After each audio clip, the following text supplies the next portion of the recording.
2월 7일 화요일 10분 말씀 되겠습니다. 누가복음 19장 34절에서 36절까지 읽어드립니다. 대답하되 주께서 쓰시겠다 하고 그것을 예수께로 끌고 와서 자기들의 겉옷을 나귀 새끼 위에 걸쳐두고 예수를 태우니 가실 때에 그들이 자기의 겉옷을 길에 펴더라. 아멘.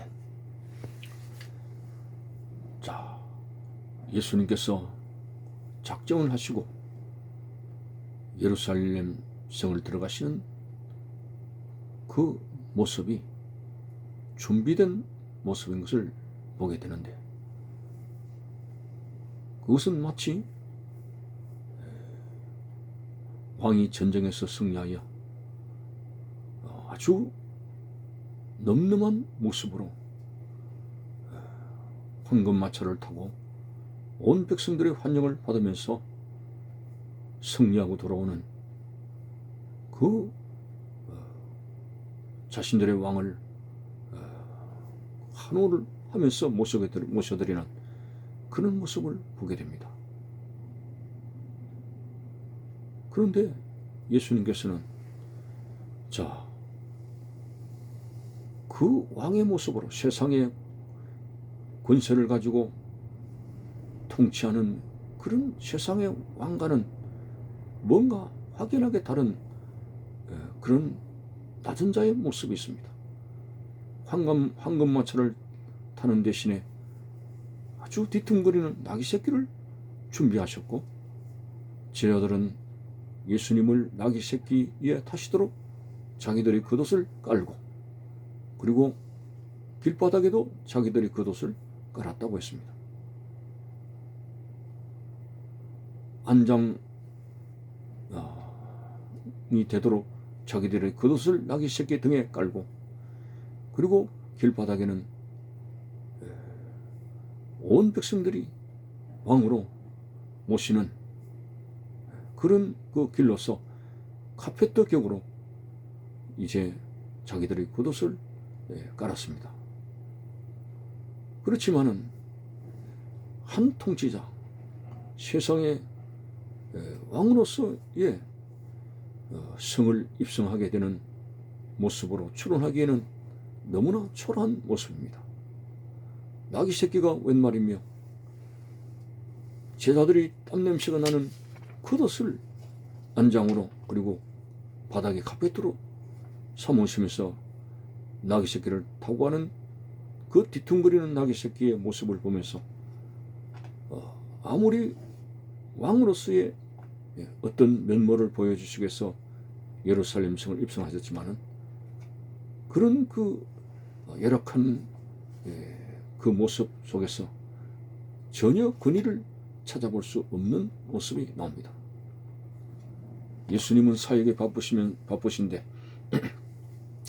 괜히 할 일이 없어서 가지고 예루살렘 입성을 들어가시면서 이렇게 왕의 모습을 사람들에게 보여주려고 하는 그런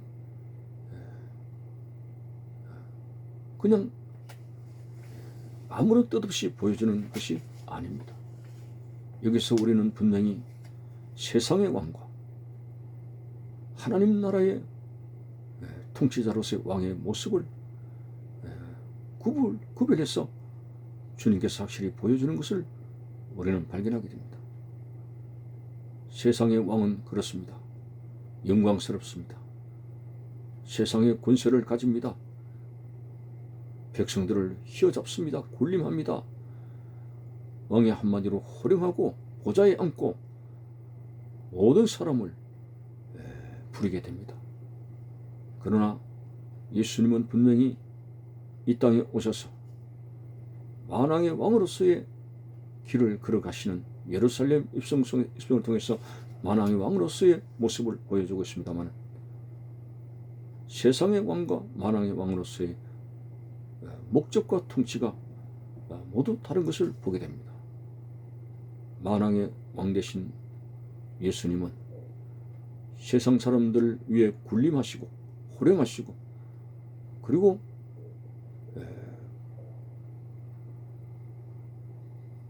그 백성들을 통해서 예수님께서 부귀 영화를 솔로몬처럼 누리기 위해서 그런 모습을 전혀 찾아볼 수 없습니다. 일부 제자들과 백성들은 이제 저분이 우리의 왕으로서 오시면은 우리가 살판났다는 거죠.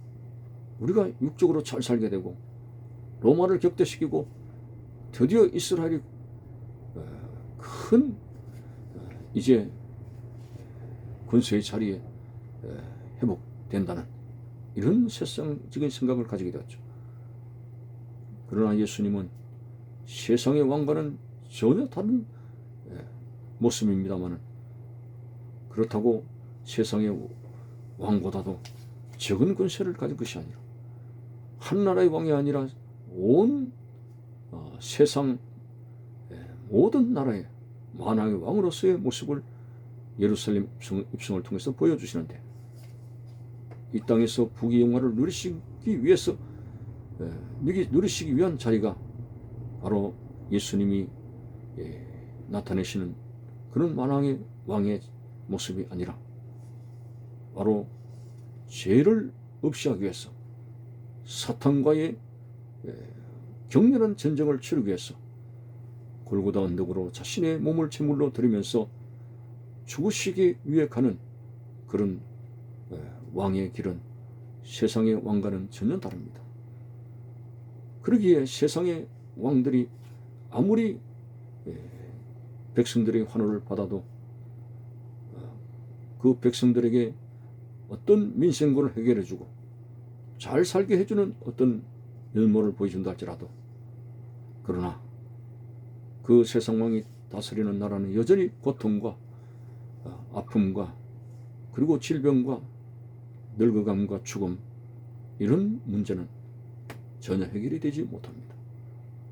그러나 오늘 나귀 새끼를 타시고 정작 만왕의 왕으로서 가시는 예수님은 비록 비천한 모습으로 죽으러 가시지만 사탄과의 전쟁에서 죄의 문제를 해결하고 그리고 죄를 없이 하는 것으로 말미암아 죽음이 떠나가고 지옥의 형벌이 파괴되는 하나님께로 가는 백성들의 시온의 대로가 열리는 엄청난 역사가 이루어지는 바로 만왕의 왕으로서의 가시는 그 길의 모습은 다르게 된 것을 보게 됩니다. 예수님은 죄 없는 하나님의 나라를 통치하시는 왕으로서 세상의 왕들처럼 영광스러움을 받고 살기 위해서 가시는 것이 아니라 바로 예수님은 골고다로 죽으시기 위해서 가게 되는 것입니다. 그렇게 되어지게 될 때에 하나님의 아들 흠없는 예수님의 피방울이 떨어지게 될 때 그토록 죄의 사슬로 인간을 얽어맸던 사탄의 권세가 떠나가고 그리고 가장 치명적인 죽음의 권세가 떠나가며 온전히 영생의 나라 죽음도 고통도 없는 하나님의 나라에 입성할 수 있는 모든 백성들의 길을 열어놓으시는 것이 바로 만왕의 왕으로서의 나귀 새끼를 타고 가시는 그런 왕의 모습을 예루살렘 입성을 통해서 보여주시는 것을 발견하게 됩니다. 예수님은 죄가 들썩거리는 이 세상의 통치자가 아닙니다. 죄가 있는 한 이 땅에는 행복이 있을 수가 없습니다. 이 근원적인 문제를 주님께서 아시기 때문에 바로 예수님은 죄가 없는 하나님 나라를 이루기 위해서 하나님의 통치를 이루기 위해서 자신의 몸이 제물이 되어서 죽으시러 예루살렘 입성을 통해서 바로 죽으시는 제물이 되어 가시는 모습을 나귀 새끼를 타고 만왕의 왕으로서의 모습을 보여주셨습니다. 그래서 예수님은 이 땅에서의 죄가 들썩거리는 이 땅에서의 메시아가 아니라 영원한 죄 없는 하나님의 나라의 통치, 죽음이 없는 하나님 나라의 통치를 위해서 예루살렘을 통해서 골고다로 가시는 죽으시기 위해서 제물이 되시기 위해서 가시는 예수님의 커다란 희생의 모습을 보면서 오늘 그리스도의 이러한 분명한 그 자신이 죽으시기 위한 길을 걸어가시는 주님의 작정이 없으시다면 오늘 우리가 이 땅에서 아무리 부귀영화를 누려도 죽음의 근사 앞에서 한 줌의 죄가 되는 것 앞에 우리는 우리의 삶이 무슨 의미가 있겠습니까? 예수님께서 예루살렘 입성을 통해서 나귀새끼를 타시고 골고다 언덕으로 가신 만왕의 왕 되신 예수님을 통해서 우리는 구원이 주어지게 되고 영생에 들어가게 되는 죄 없는 영원한 행복의 나라에 들어가게 되는 이 사실이 이루어짐에 대해서 진심으로 우리는 나귀새끼를 타고 예루살렘 입성을 하신 예수님을 환영하는 그리고 찬양하는 마음이 우리 속에서 믿음으로 있어져야 될 것입니다. 감사합니다.